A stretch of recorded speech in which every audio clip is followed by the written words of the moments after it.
Assalamualaikum sahabat Islami keren, dimanapun Anda berada. Bagaimana kabarnya? Saya harap kalian baik-baik saja dan selalu dalam lindungan Allah Ta'ala. Berjumpa lagi dengan saya Azmi, tidak pakai Gus di awal, untuk menemani dan memberikan informasi dengan ciri khas saya sendiri. The one and only, yang tidak bermaksud merendahkan siapapun di sini, tapi hanya untuk saling berbagi sekaligus memeriahkan channel Islami yang semakin sepi. Pada video kali ini, kita akan membahas kisah dari seorang pendeta Nasrani yang akhirnya memeluk Islam karena mengakui pernah bertemu dan berbicara dengan Dajjal.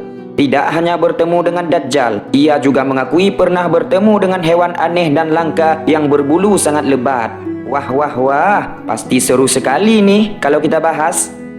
Sebelum kita lanjut dengan kisahnya, silahkan subscribe terlebih dahulu karena subscribe tidak memungut biaya dan juga tidak mengurangi jatah umur kita hidup di dunia. Gitu ya, kisahnya setelah yang satu ini.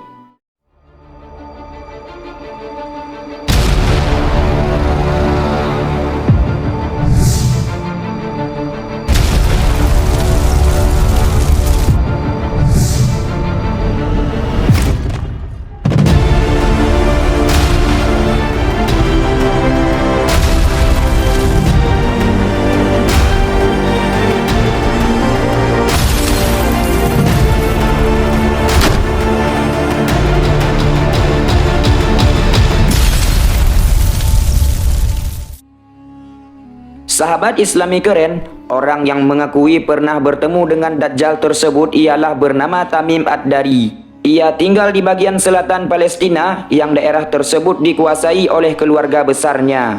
Silsilahnya ialah Tamim bin Aus, bin Kharijah, bin Sud, bin Dira', bin Adi, bin Addar, bin Hani', bin Habib, bin Nammarah, bin Lakhm, bin Adi, bin Al-Harith, bin Murrah, bin Udad Ad-Dari. Sama seperti orang Arab konvensional pada umumnya, Tamim Ad-Dari ini juga memiliki nama kunyah dengan panggilan Abu Ruqayyah, yang berarti ayah dari Ruqayyah, yang dinisbatkan kepada anak perempuannya. Sebelum memeluk agama Islam, Tamim Ad-Dari merupakan salah satu pendeta agama Nasrani. Namun setelah ia masuk Islam, ia menjadi salah satu sahabat Rasulullah SAW yang memiliki peran penting. Pada suatu ketika, ia meminta budaknya untuk membuatkan pelita minyak zaitun. Ketika semuanya sudah beres dan matahari sudah terbenam, Tamim Ad-Dari datang ke Masjid Nabawi. Sesampainya di sana, dia merentangkan tali dari satu tiang ke tiang lainnya dan menggantungkan pelita-pelita minyak tersebut di sana. Pada saat Nabi Muhammad SAW masuk ke dalam masjid tersebut, beliau kaget saat melihat Masjid Nabawi yang terang benderang dengan pelita yang digantungkan. Lalu Nabi Muhammad SAW bertanya pada sahabat yang ada di sana dengan berkata, "Siapa yang membuat dan menggantungkan pelita-pelita itu?" Para sahabat serentak menjawab, "Tamim Ad-Dari." Lalu Rasulullah SAW pun berkata kepadanya, "Kamu telah menyinari Islam. Mudah-mudahan Allah menyinarimu di dunia dan di akhirat." Sahabat Islami keren, Tamim Ad-Dari ini memiliki kisah unik ketika beliau memutuskan untuk bersyahadat di depan Rasulullah SAW. Ia mengaku bahwa ia bersama 30 orang rekannya pernah bertemu Dajjal di suatu pulau terpencil. Dari riwayat Fatimah binti Qais radhiyallahu anha meriwayatkan bahwa dalam suatu kesempatan usai menunaikan solat berjamaah, Rasulullah SAW naik mimbar seraya tersenyum lalu berkata, "Kepada semua yang baru saja menunaikan solat, tetaplah berada di tempat." Setelah semua sahabat duduk dengan tenang, beliau kemudian mengawali pembicaraannya. "Apakah kalian tahu mengapa aku kumpulkan kalian?" Mereka serentak menjawab, "Allah dan Rasulnya tentu lebih mengetahui." Beliau kemudian melanjutkan, "Demi Allah, aku tidak mengumpulkan kalian untuk sebuah kabar yang menyenangkan ataupun menakutkan. Namun, aku kumpulkan kalian karena Tamim Ad-Dari yang dulunya adalah seorang Nasrani, kemudian dia datang bersyahadat dan masuk Islam. Selain itu, dia juga menyampaikan sebuah cerita yang sesuai dengan apa yang ingin aku ceritakan kepada kalian mengenai Dajjal." Lalu Rasulullah SAW pun memulai kisahnya. Tamim bercerita bahwa pada suatu ketika dirinya menaiki kapal laut bersama 30 orang dari kabilah Lakhm dan Judham. Selama 1 bulan lamanya, mereka terombang-ambing di atas gelombang lautan. Sampai akhirnya mereka berlabuh di sebuah pulau yang ada di tengah lautan ketika matahari hampir terbenam. Mereka duduk tak jauh dari kapal. Beberapa saat kemudian, mereka pun masuk ke dalam pulau dan menjumpai seekor hewan yang berbulu sangat lebat. Saking lebatnya bulu si hewan tersebut, mereka tidak tahu mana kepala dan mana ekor dari hewan itu. Lalu mereka kemudian memberanikan diri berkata kepada hewan tadi, "Celakalah, hewan apakah engkau?" Aneh bin ajaibnya, hewan itu justru bisa menjawab dengan berkata, "Aku adalah Al-Jassasah."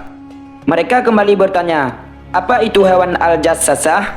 Si hewan berkata, "Wahai kaum, pergilah kalian kepada seorang laki-laki yang berada di sebuah gereja, sebab dia sangat merindukan kabar dari kalian." Seperti yang dikisahkan Rasulullah SAW, Tamim menuturkan, setelah hewan tersebut menyebutkan seorang laki-laki kepada kami menjadi takut. Jangan-jangan hewan itu adalah setan. Meski demikian, kami penasaran dan segera pergi menuju gereja yang ditunjukkan hewan tadi. Begitu sampai, ternyata benar, di dalam gereja sudah ada sosok manusia terbesar sejauh yang pernah kami lihat. Dia diikat dengan kuat, kedua tangannya diikat di kuduknya, dan dari kedua lutut sampai mata kakinya terikat dengan besi. Kala itu kami bertanya, "Celakalah, siapakah kau?" Manusia raksasa itu menjawab, "Kalian sudah bisa mengetahui kabarku. Sekarang sampaikanlah kepadaku, siapakah kalian?" Sahabat Islami keren. Kemudian rombongan Tamim Ad-Dari itu pun menjawab, "Kami semua adalah orang Arab. Kami berlayar dengan sebuah kapal, tiba-tiba kami dihadang ombak dan gelombang. Kami pun terombang-ambing selama 1 bulan, sampai akhirnya kami berlabuh di pulaumu ini.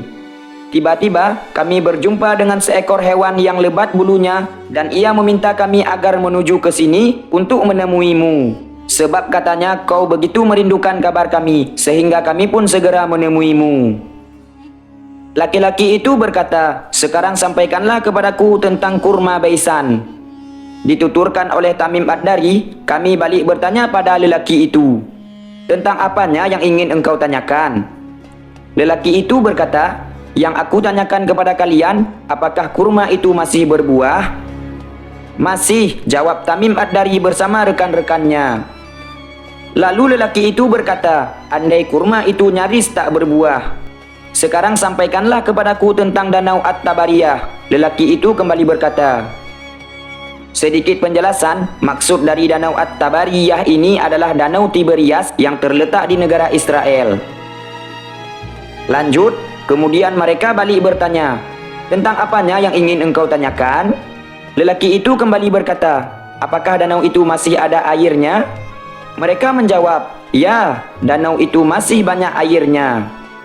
"Sekiranya air danau itu sudah hampir kering," ucap si lelaki itu. Kemudian lelaki itu kembali berkata, "Sekarang kabarkanlah kepadaku tentang sumur Zuhar." "Tentang apanya yang ingin kamu tanyakan?" tanya mereka. Si lelaki itu pun kembali bertanya, "Apakah sumur itu masih ada airnya? Apakah warga di sekitar bercocok tanam dengan air sumur tersebut?" Rombongan Tamim Ad-Dari menjawab, "Masih, bahkan airnya masih banyak dan para penduduk masih berladang dengan airnya."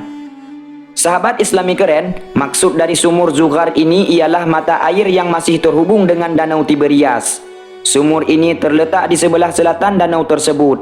Mata air ini pun menjadi tumpuan utama bagi penduduk Syria dan Palestina dalam mengairi perkebunan mereka. Lanjut, laki-laki dalam gereja itu kembali menanyakan pertanyaan lainnya. "Lalu kabarkanlah kepadaku tentang Nabi orang-orang Arab. Apa yang telah dia lakukan? Dia lahir di Mekah dan hijrah ke Madinah. Apakah Nabi itu diperangi oleh orang-orang Arab?" "Betul," jawab kawan-kawan Tamim Ad-Dari. Lelaki itu kembali bertanya, "Lalu apa yang dia lakukan terhadap orang Arab?" Kawan-kawan Tamim Ad-Dari pun mengabarkan sejelas-jelasnya bahwa sang Nabi telah muncul di tengah masyarakat Arab dan ditaati oleh mereka. Terdengar si laki-laki bertanya lagi, "Apakah itu sudah terjadi?" "Benar," jawab mereka secara tegas.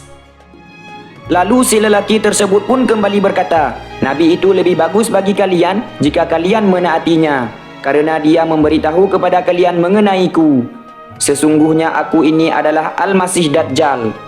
Aku hampir saja diizinkan keluar. Setelah keluar, aku akan berjalan di muka bumi. Semua daerah akan aku datangi dalam waktu 40 hari. Hanya ada 2 negeri yang tak bisa aku masuki, yaitu Mekah dan juga Madinah, karena keduanya diharamkan kepadaku. Setiap kali aku mencoba masuk ke dalam keduanya atau masuk ke dalam salah satunya, aku selalu dihadang oleh satu malaikat dengan pedang terbungkus sarung di tangannya yang siap dihunuskan untuk menghalangiku. Setiap jalan dan bukit yang ada di kota itu akan ada malaikat yang menjaganya. Singkat cerita, sepulangnya ke rumah, Tamim Ad-Dari berhijrah ke Madinah. Setelah berada di Madinah, dia menceritakan kejadian yang dialaminya kepada Rasulullah SAW dan Tamim Ad-Dari memutuskan untuk masuk Islam.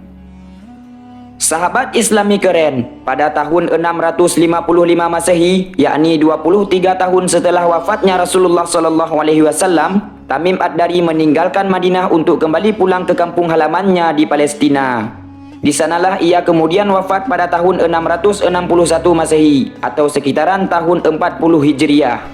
Menurut tradisi, beliau dimakamkan di kota Bait Jibrin atau sekitar kota Hebron. Sayangnya tempat ini telah dihancurkan oleh Israel pada tahun 1948, yakni pada awal mereka menjajah Palestina.